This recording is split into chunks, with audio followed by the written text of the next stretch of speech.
Software engineers, how did you get your first job? At one point, I was still living with my parents and feeling completely drained by the job I had at the time. I started watching motivational YouTube videos and learned about the concept of high-income skills. That led me to do my own research, and I eventually decided to pursue designing as my new career path. I quit my job, which wasn't offering much in terms of growth, and dedicated myself to learning one high-income skills, which is designing logos and flyers. But despite my initial excitement, I wasn't satisfied with the quality of my work. A friend introduced me to UI design, and that piqued my interest even more. I dived into it and began creating UI designs. One day, I came up with an app idea that I believed could be profitable, so I decided to keep the design to myself and try to build the app.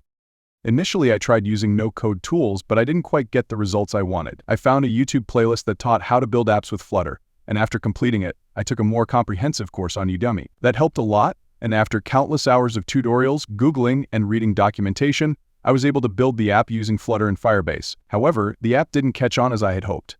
Fast forward about 7 months after quitting my previous job, I started applying for new roles. I even offered to build apps for free, hoping to get my foot in the door. I worked for several startups and individuals for free, but unfortunately, none of those projects took off.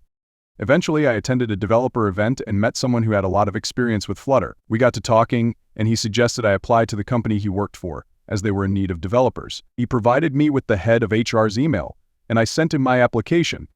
After months of being unemployed, I finally got an interview and, soon after, a new job. It was a huge relief, and I was excited to continue growing in my new career path.